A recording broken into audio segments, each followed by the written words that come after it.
Hello, today I'm going to talk about the game Star Viking from Dwarfstar in 1981. It's a game of interstellar raiding and plunder.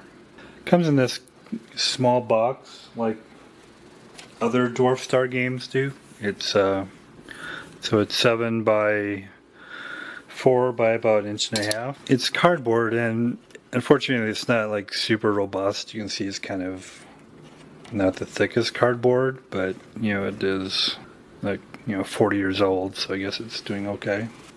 Cover art is nice. It shows a spaceship, assuming it's a Star Viking ship. Kind of has a kind of old sci-fi feel to it. Almost looks like a Jules Verne kind of thing or something. Back tells a little bit about the game. Shows a example star system, example counters. So a little bit of theme. Raiding vessels sweep across the star systems to loot glittering worlds as the undermanned Federate squadrons do their best to weld the planetary defense fortresses and local militias into a cohesive force capable of resisting the starborn barbarian plunders. Star Viking is a game of interstellar raiding and plunder for 2 players, featuring combat in deep space on asteroids, star cities, and planetary surfaces. So the box art is nice. I just wish the box was a little bit, more robust. So the rules, pretty concise, 24 pages. Often in these small games, the play raids are in the book. This one's nice because it actually has the play raids separate. There's a Star Viking strategic display with has ships, it's on the home base, and like a turn tracker. There's plunder involved, being there's Vikings, and there's a plunder table, some combat modifiers.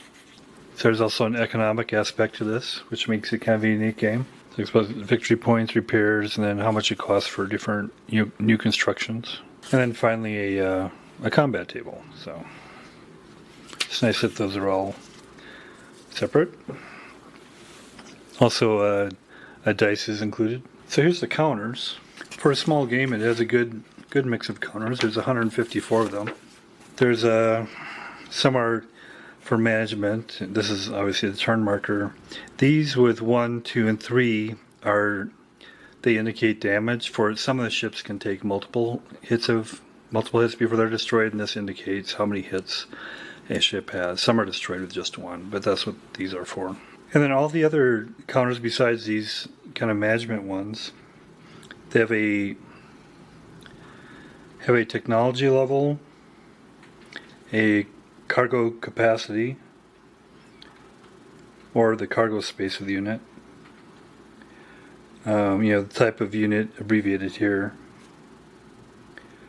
And there's 3 numbers. One is the first is the electronic warfare value, second is the attack value, third is the defense value, and V is a sector operations mode, and S there means there's starship movement, P would be interplanetary, and some with star P would be limited interplanetary. Here's P's and star P's, for instance. V, vacuum. Atmospheric can only move between atmospheric sectors. And so some have white and some have black indicators of those, and the white indicates it can take multiple hits. The different colors, so the red colored are Viking units. The black background or the red numbers are the Viking spacecraft. The vacuum or atmospheric troops are red background with black. Federate units are the blue markers. So local spacecraft have a black background with blue numbers and symbols. Vacuum and atmospheric troops have the blue background with the black. So the green are the local forces units. The local spacecraft have a black background with green numbers and symbols. These are spacecraft. And the local vacuum atmospheric troops have a green background with black numbers. So they're very, they're one-sided, fairly thin, but since it's in a small box, it makes sense that they're kind of thin for storage. I like the art's nice. And the last component is the map. And what's neat about the map is it comes in 12 different sections. I mean, they're one-sided and they're, cardboard, but they're, thick enough cardboard to be rugged. And there's 12, and when you get a lot of replayability, all the map sections have the same kind of setup. This is the name of the system. This is the technology. This is the average wealth. Here's the atmospheric sector. These are deep, as you see, deep space, and the different dotted lines indicate different orbits. So that's what the dotted lines are for.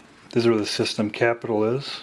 The sector wealth code, and these are vacuum sectors, and these would be attack modifiers. So here's a setup. I'll be doing the Federate and the Viking and just alternating my frame of reference. Of course, it's a 2-player game. I think it can be done solitaire. There's some hidden stuff which makes it you lose a little bit in solitaire, but I think it can be done. But I'll just do 2-player and switch reference. So first of all, for the star system tiles, the Federate player takes the 12 and shuffles out and can take out 9 or 10. I chose 9 because I wanted kind of a nice symmetric thing. So that's the map of the star systems in the outer rim quadrant for the game. So ideally the Viking doesn't know which these are, but I'm just going to have them shown because that would get a little bit complicated because you have the counters on there. And then you do local units, which are the green and black units. And so you have them random. You take 10 out, which I've set the 10 out, and you set those 10 aside for future construction. The rest you put on the board, them anywhere in the tiles. Again, here's atmosphere, vacuum, and deep space. So you're limited by what goes where. So the atmosphere units can only go in atmosphere. V units go in vacuum or atmosphere. P can travel between planets. And also you're limited by the technology. So you can only have, on the different technology levels of the system, you can only have a unit of that level or less. So on a technology B system, you can only have B or C. So that's how those set up. And for the lower technologies, there's not any planetary ships that can go into space, and you're limited to basically atmospheric or vacuum units. And those are hidden until the Viking sees them. And then you set up the Federate player. And then the Federate player is allowed 3 frigates, which are FF units, and 3 escort units, which are actually, they say EE, but it's FE units, with a full load of cargo for each. So the way that works, if you see here, a non-parentheses label indicates how much cargo. This frigate can carry 3, and for his units, in parentheses, they say basically the amount of storage space they need, and they each need a storage space of 1, so him carrying those 3 will be a full load. And then the escort can carry 1. He's carrying a missile pod, which is 1. So as I just set all those Federates in deep space, particularly in systems where they don't have units currently to support that because they're lower technology systems. And then you do the quadrant capital. I put it here in this. It says just put it in the quadrant, but since I can't really hide it for myself, I'll just put it right where it goes in that quadrant. And you put all the other units aside for later development. And then Viking forces shown here. This is the Star Viking strategic display, and of course the turn marker here. So for the number of units, you roll 6-sided dice, and I happen to luckily roll a 6, and you add that to 60, and that gives you the amount of mega credits to spend on your units. And the amount that it costs for each unit is listed in the rulebook, but also is shown on this reference. So for 66, I bought one cruiser, which is nice, because I definitely want to jump between quadrants. And that cruiser can carry a lot of these other items, between quadrants, and drop them off.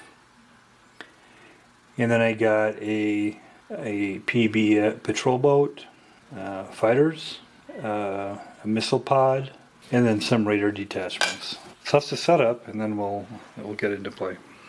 This is the fourth turn into it now, and I'll go through an example turn to kind of see how it plays out. So first you have the strategic segment. So the Viking player kind of hides what he's doing. He wants to go to Userkaf. It's a little bit difficult to do solitaire because there's some hidden stuff going on. A Federate escort over there. So that's his move. Then the Viking player comes up here, and he'll pop into deep space right here and engage them. And when he does that, he'll offload fighter, actually. And then the sequence is invader movement, mutual combat, defender movement, mutual combat. They're all going to stay, they'll stay right there and do the combat. It's simultaneous. So the combat table, look at the differential between attack and defense. So they're both 5, 6, 5, which the 6 is attack, 5 is defense. They don't have any other modifiers there. So we'll have the Viking go 6, 7. So the result is an H, which is a hit. And it's not a multi-hit unit, so it'll be destroyed. But before that, let's have him attack, since it's simultaneous. 6, 12. That's also a hit. So they're both destroyed. So there's another fighter and a patrol boat. So we can keep doing the movement and combat, but they're going to stay there and fight it out. So efforts continue in this sector until it's resolved. You don't move on to the next strategic until each segment is resolved. 178, cruisers going against a 565. So first we'll do the fighters against the fighters, and they're both 565, which means it's a +1 for each because it's a 6 minus 5. Viking will go 6, 7, and it just takes one hit to destroy, so he's destroyed. And he misses. So each of them gets to fire once, except the cruiser has a missile pod, which gives him an extra firing. He also has a +1 on electronic warfare. So he'll do his missile pod, which is a 7, versus you go against a fighter, so it's a +2. 10. Hit. And again, it's a 1 hit, so it'll be destroyed. But before he goes out, he's going to take a shot. The cruiser, which is an 8, so it's a -2, which is a miss. So he's gone. So that was the missile pod, and now he gets to do his regular fire. And he also has a EW, so he'll fire against him. So he gets the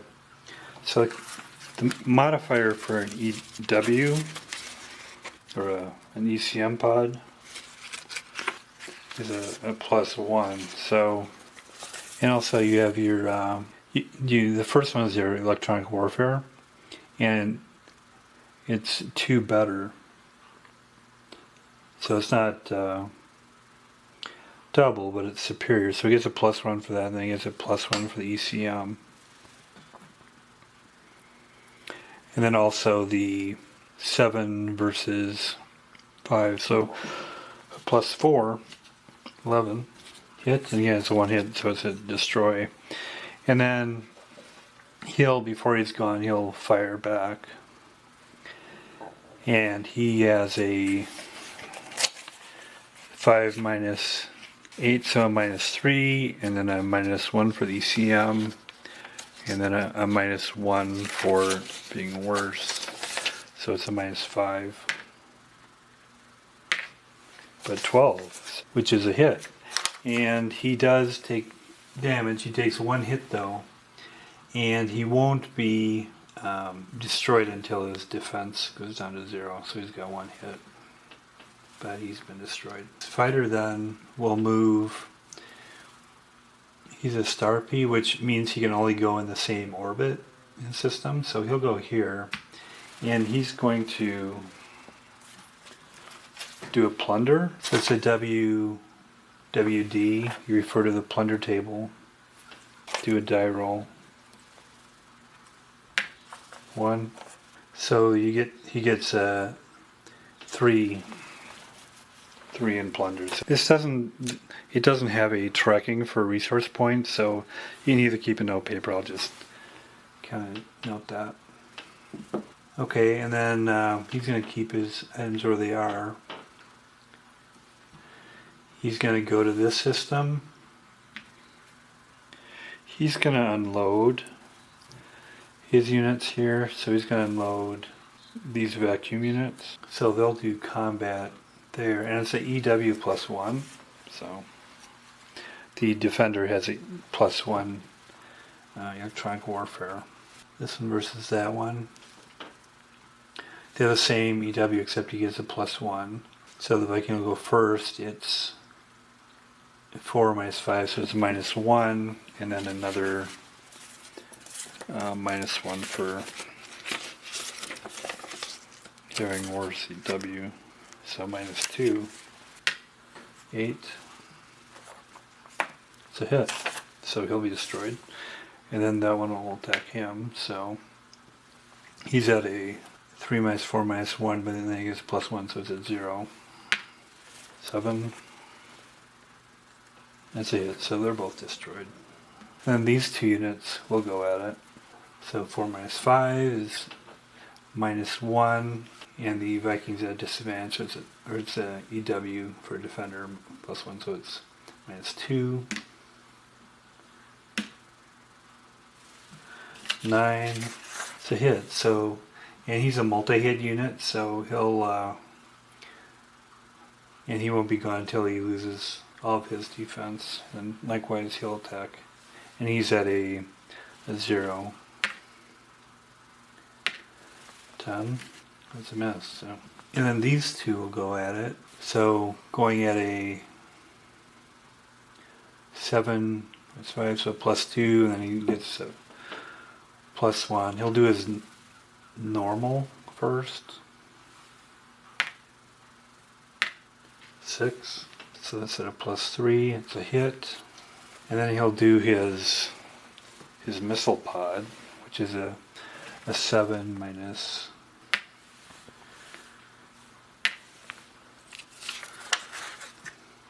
It's a miss. Then he'll attack. They'll keep just doing that battle there. They have there's the forts on the planet, but they're not there yet. So again, these guys will go. So it's just a minus 2 for him. 7. No. And then an even for the other.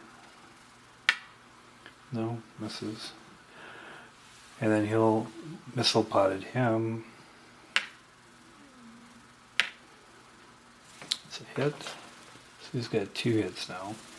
His regular attack. It's a hit. So he's got 3 hits on him now. We'll do another round of attacks. He's at 5 now, he's gone. It's a hit, so he did 1 more damage on him. He's got 2 damage. Everybody's staying where they are. None of the other ships can come from another star segment. Okay, so now he'll progress. He'll attack. Nope, he'll attack. And he's gone. He'll pick him up and move, but he can't drop him off this turn. He's picking him up. So now he will. So he'll go against the fort here. It should be interesting. Yeah, see if there's some on the worlds have bonuses. So it says a defense bonus +1.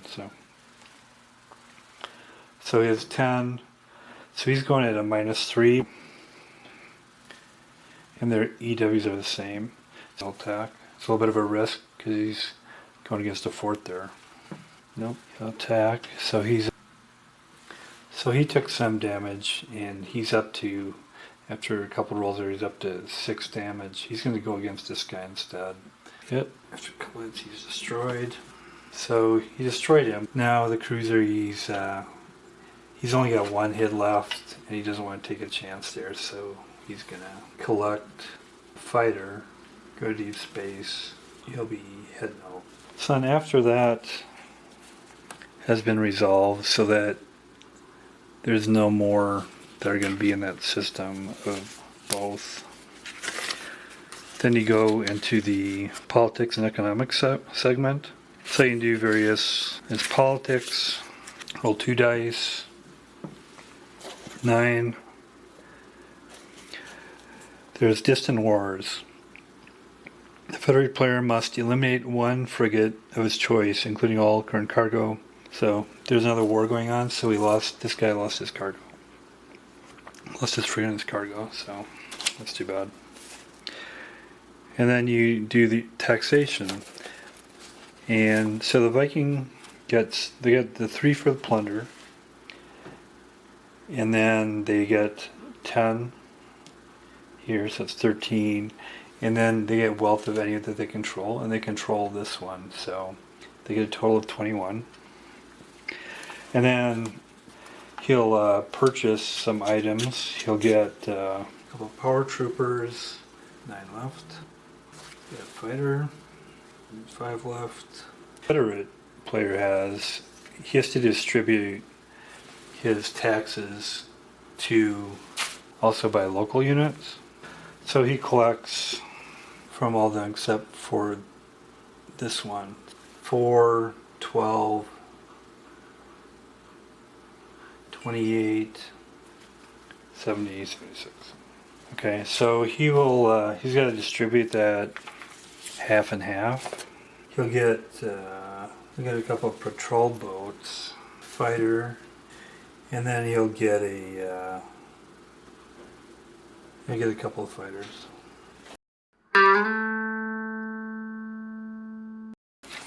So that was a review and playthrough of Star Viking from Dwarfstar Games in 1981. It's a good game.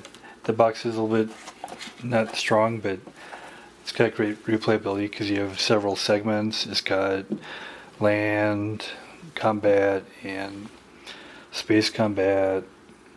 You got resources, different asymmetric somewhat opponents, similar components, but there's different tactics they use, so it's asymmetric that way. Yeah, it's a good game, and it's for the time, the components are really nice. Thanks a lot.